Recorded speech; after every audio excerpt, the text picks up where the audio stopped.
It's the Real Estate Podcast, brought to you by ANZ Home Loans for financial well-beings. And welcome back to another episode of the Real Estate Breakfast as we cover the very latest in property news every morning. And you'll find us on iHeartRadio, of course, Spotify, Apple Podcasts, as well as Amazon.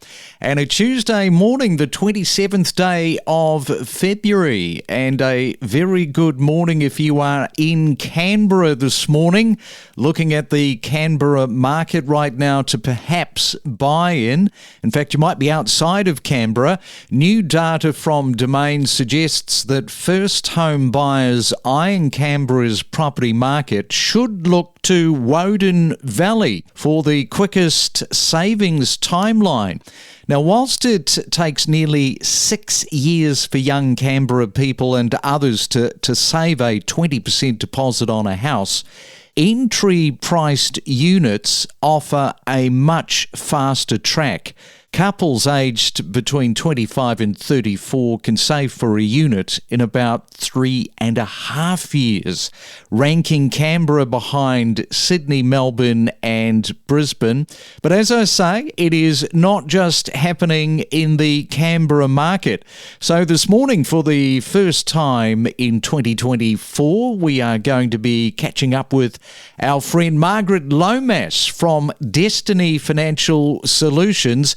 And good morning to you, Margaret. Welcome back to the Real Estate Breakfast. Did you have a great holiday break, which seems like a while ago now?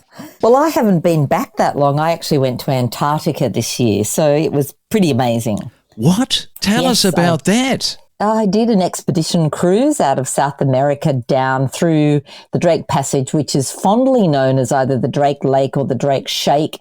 And we definitely got the Drake Shake going through there, down into Antarctica. Being an expedition cruise, you're out in kayaks and zodiacs and all that sort of thing every day. You know, whales just coming up to the surface right beside your kayak, penguins chasing you in the zodiac. It's absolutely fabulous. Wow, I didn't realise that you could get into kayaks and sort of have a bit of a paddle. I think that'll come as news to a lot of people. Yeah, and it's great. Freezing and your hands basically, fuse to the paddle because they're so cold.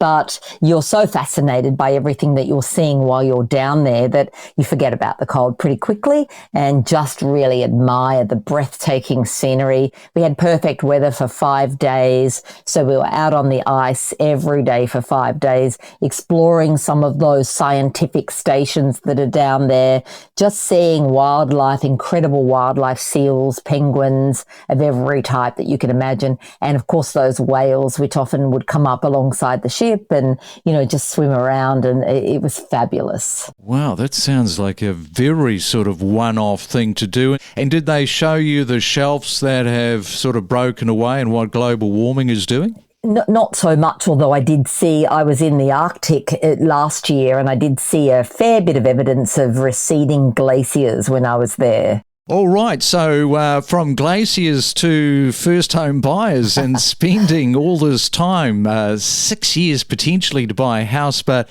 as I mentioned, this 3.5 years to get into the property market, not just Woden Valley there in Canberra, but other markets that people should sort of look at, because it's always a bit of a struggle to just try and keep pace of the real estate market going up. Mm-hmm. And look, let's talk specifically about Woden, first of all, very quickly, because I know that you introduced the show with that. Woden Valley, formerly a bit of a commercial area with a lot of businesses, now starting to get units and a lot of trendy eateries and bars and things like that. It's in the Phillip area, which is southwest of Canberra. And it's an area that hasn't previously had a lot of units, so it's quite new. And it is coming to the attention of a lot of young first-time buyers. But let's talk about what happens when you buy a unit. And Australia as a whole still hasn't gotten over that entire great Australian dream being to own a home with a backyard.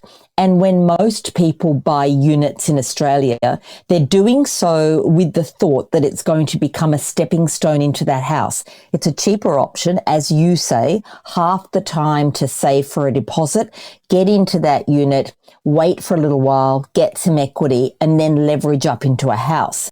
Yeah, and of course, people looking at cutting almost in half the save time for deposits will be attracted for sure into the units. But you also see that this isn't the end all of what people should be factoring into the process of buying a unit. So what else should first home buyers be considering and thinking about, especially around the question of what comes next, what comes after the unit? In other countries, many Asian countries, people know that they're going to be living in a unit for the rest of their lives, and that's what they aim for. And we see Hong Kong and Singapore and areas like that with an abundance of units, and people live in them, and entire generations pass units down from, father to son and mother to daughter. We don't have that kind of culture yet in Australia, and I think we're still some way off that. Hence, we see the very big differential between that first home unit that you might buy and that first home that you might buy in a similar area. So the problem becomes this. You buy into a unit and you have only half the deposit required. But when it grows a little and you're ready to get into a house, it still lags behind that house. And it might be just as difficult at the tail end of that strategy to get up into that house unless you're also able to save a lot of money alongside the mortgage repayment that you're making. And the reason that can be hard for people getting into units is that these days, with all of the things going wrong with units, and 80% of all units in Australia since private certification are either leaky or have some other structural problem.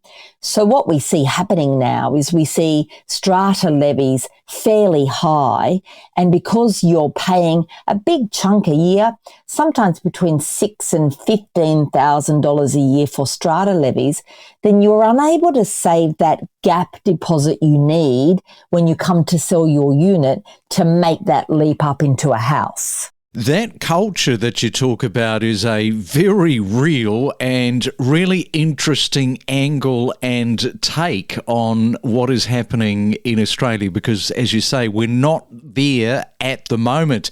All right, we'll come back to Margaret Lomas in just a moment and talk more property after this. Every week, real estate transactions take place as the market shifts month by month. And every day, we keep you better informed and updated on the Real Estate Podcast. Well, you might remember last year we were talking about this whole thing of metrification. This is following the infrastructure, much like gentrification when buying properties around Australia, especially investment properties.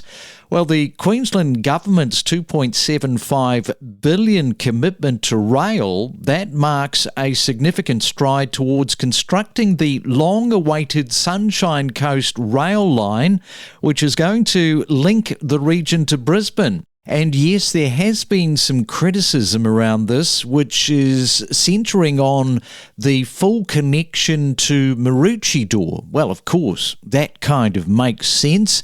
But despite the challenges, the project promises faster rail, in turn seeing probably growth and employment opportunities in one of Queensland's fastest growing regions. So keep tabs on that would be the idea. Let's explore together the power of real estate. We keep you better informed and updated. Don't let dinner prep time go to waste. Plug in your earbuds to listen to a world of powerful real estate news and information. And we are back on our Real Estate Tuesday with Margaret Lomas talking all things property this morning. And Margaret, got to talk about the RBA this morning because so much hinges on how the year unfolds this year on mortgage rates.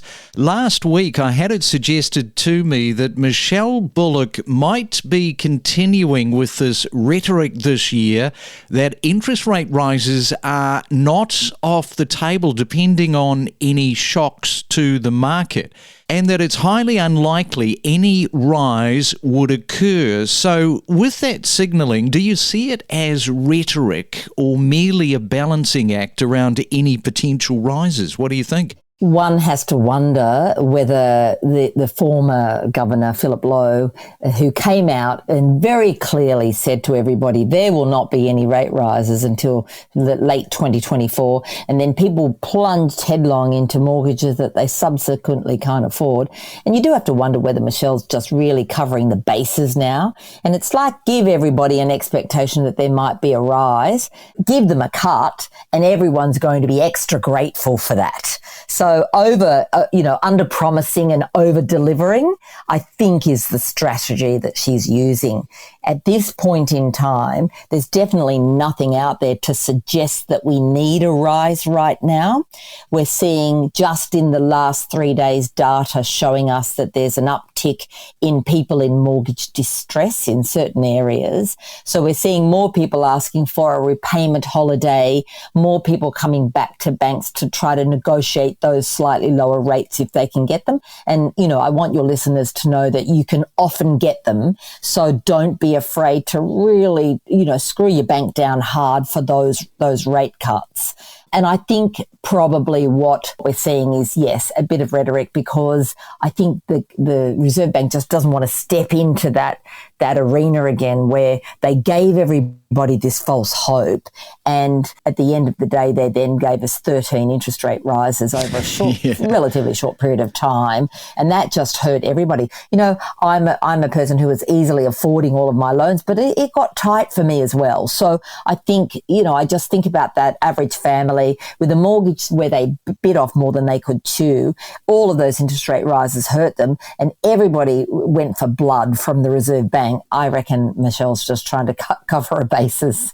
All right, well, we'll leave it there, Margaret. Plenty of points that you have raised for consideration and pondering on. And I'll let you get back to your day. And thanks once again for coming on to the Real Estate Breakfast this morning. Always my pleasure.